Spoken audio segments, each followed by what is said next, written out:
It sir ఇది on off switch power on off MCB. Okay sir ఇది మన timer, digital timer. ఇది ammeter, ఇది వేరియాక్, ఇది మనం టెస్టింగ్ చేసే ఎంసీబీ సార్ ఇది. అండ్ ఇది ఫ్యూజ్. ఓకే, ఇక్కడ మనకు 2 సెలెక్టర్ స్విచ్లు ఉన్నాయి. ఇది మనం ఏది టెస్ట్ చేస్తున్నాం అనేది ఇక్కడ సెలెక్ట్ చేసుకోవాలి, ఎంసీబీ ఆర్ ఫ్యూజ్. ఇది only MCB purpose, MCB test or set చేయొచ్చు సార్. సో ఇక్కడ ముందు పవర్ ఆన్ చేస్తాం. వచ్చింది సార్. మీరంటే ఉంది సో ఇది 0లో ఉంచుకోండి ఇప్పుడు స్టార్టింగ్లో. ఓకే, 0 ఓకేనా సార్? ఓకే. సో మనం ముందు సెట్ చేద్దాం. ఎంసీబీని సెలెక్ట్ చేసుకున్నాం. ఓకేనా సార్? తర్వాత సెట్. ఓకే. సో మనం ఇది 2 యాంప్ ఎంసీబీ, 3.5 యాంప్స్ ఇస్తాను కరెంట్. ఏమవుతుందో చూడండి. మనం ఇచ్చే input current sir, input current టెస్ట్లో పెట్టుకున్నాను సార్. ఓకే, ఫస్ట్ సెట్లో పెట్టుకున్న తర్వాత ఇది చేయాలి. టెస్ట్లో పెట్టగానే ఇది 0 చూపిస్తుంది. 0 చూపిస్తుంది. అప్పుడు ఇది స్టార్ట్, 3 బటన్లు ఉన్నాయి కదా. Okay sir. ఇది స్టార్ట్, ఇది స్టాప్, ఓకే, ఇది రీసెట్. టైమర్ రీసెట్ చేయడానికి. Okay okay. అసలు టైమర్ ఎందుకు ఉంటుంది మనకి? టైమర్ ఎందుకు ఉంటుంది అంటే మనకి ఎన్ని సెకండ్స్ లో ఇది ట్రిప్ అవుతుంది. మనం ఈ కరెంట్ ఇచ్చినప్పుడు 3.5 amps కరెంట్ ఇచ్చినప్పుడు ఆ కరెంట్ ఎన్ని సెకండ్స్ లో ఇది ట్రిప్ అవుతుందో ఇక్కడ తెలుస్తుంది. నార్మల్ గా with in fraction of second అది ట్రిప్ అవుతుంది కదా, ఎంసీబీ కానీ ఫ్యూజ్ కానీ. ఎప్పుడు అది ఫాల్ట్ వస్తే ఇన్ఫినిటీ వచ్చినప్పుడు కరెంట్ తక్కువ టైంతో అయిపోద్ది. ఓకే, ఇన్వర్స్ ఎంత అవుతుంది?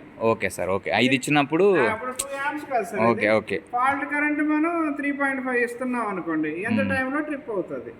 Okay okay. అదే 4 ఇస్తుంటే ఎంత టైంలో ట్రిప్ అవుతుంది. తక్కువ టైంలో అవ్వాలి.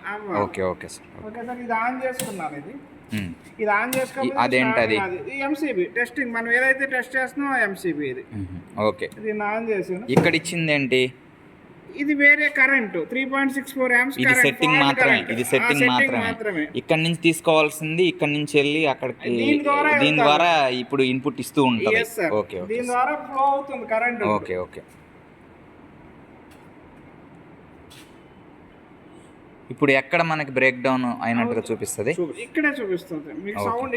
ఇది పడిపోతే ఇక్కడ ఆగిపోద్ది ఆటోమేటిక్గా. Okay sir. Okay sir.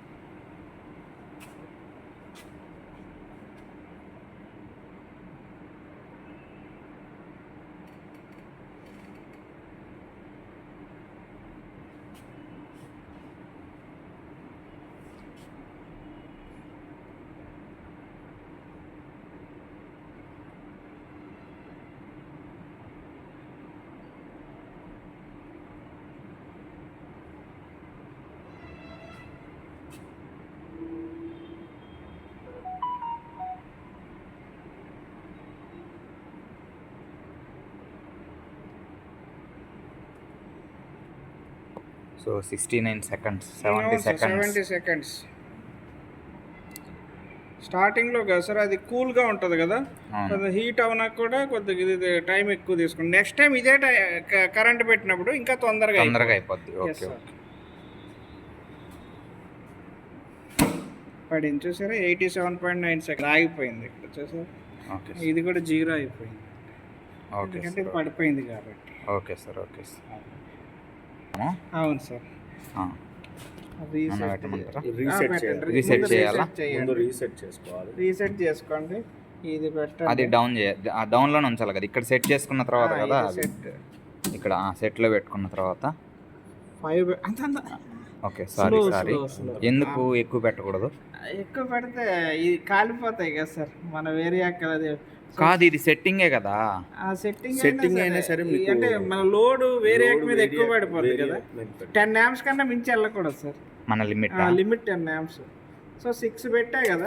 ఎందుకంటే మనము డౌట్ ఏంటంటే ఇప్పుడు మా ఎంసీబీ అనేది హై కరెంట్స్ దగ్గర ఉంటది. మన డివైస్ రేటింగ్ ఏమన్నా ఇచ్చున్నారా ఇంత లిమిట్ వరకే? ఓకే ఓకే, అదొక్కటి మనకి క్లారిటీ. సో అప్పుడు టెస్ట్ చేయండి సార్ ఇప్పుడు ఇది సెట్ చేస్తున్నాము, అవును దెన్ ఇది టెస్ట్లోకి పెట్టాలి, అవును అంతేనా? అవును సార్, ఇది ఆన్ చేయాలి కదా. ఇది ఏంటంటే ఇది ఆన్ చేయాలి, అంతేనా? అవును సార్, చేయండి. సో ఇక్కడ స్టార్ట్ చేయాలి. Yes sir. ఓకే, 5.5 వచ్చిందండి. ఇప్పుడు తక్కువ టైంతోనే ఇది ట్రిప్ ట్రిప్ అవుతుంది.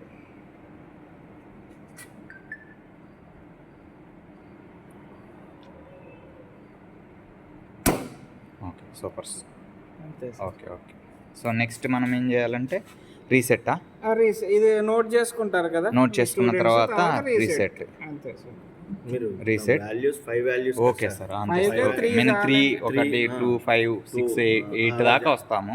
అంతే అంతే. 8 వరకు అప్ టు 10 amps వరకు టెస్ట్లో పెట్టిన తర్వాత సెట్లో పెట్టిన తర్వాత మనము మళ్ళీ సెట్ చేస్తాము. ఇంకొక రీడింగ్ 8.5 అంటే 8 ర్యాక్ వస్తుంది మీకు. Okay, test. So on start. Immediate పడిపోయింది. పడలేదు, 5 సెకండ్స్కే పడిపోయింది. ఓకే సో కరెంట్ నోట్ చేసుకోండి, ఇది నోట్ చేసుకోండి, టైం సరిపోతుంది. Okay sir, okay sir, thank you sir. So ఇది అయిపోయింది కదా సార్, జీరోకి తెచ్చేయండి మళ్ళీ దీన్ని. సార్ వేరియాక్ని బ్యాక్ Variac ని తీసుకొచ్చేయండి zero జీరో చేసుకోండి. పొజిషన్కి. తీసుకొచ్చిన తర్వాత ఇంకా దీని పని లేదు మనకి. అవును, ఎంసీబీ కాదు కాబట్టి. ఫ్యూజ్లో పెట్టుకోండి. ఓకే, ఫ్యూజ్ లో పెట్టుకుంటే ఇది ఏం పని చేయదు, దీని ద్వారానే వెళ్తుంది కరెంట్ ఓకే, అంతా. Okay, okay. Reset, okay. Start. ఇక్కడ సెట్ చేయాల్సిన పని ఇది ఏముండదు. కూడా ఏముండదు మీకు, ఓన్లీ ఇదే. మీరు స్లోగా ఇంక్రీజ్ చేస్తే వెళ్ళండి.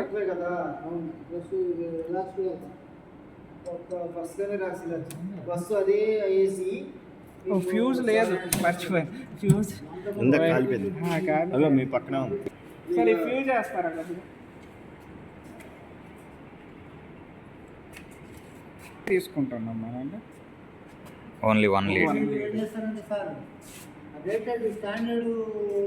మినిమం వస్తుంది అది. మినిమంలో జీరోలో మినిమంలో ఉంటుంది అది. మినిమంలో అంత కరెంట్ ఉంది సార్. ఫ్యూజ్ పెట్టినప్పుడే మనం ఇంతకుముందు జీరో చూపించింది జీరో కదా. చూపిస్తుంది ఫ్యూజ్ ల్యాక్ అంటే. ఆహా, ఓకే. ఇక చూడండి సార్, స్లోగా.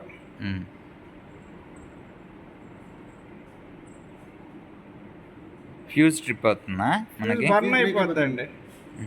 సౌండ్లు అలాంటివి వస్తాయా? మెరుపు వస్తుంది అక్కడ చూసుకో, లేకపోతే ఇది ఆగిపోద్ది కదా సార్. ఇప్పుడు 4.495 ఉంది కదా సార్.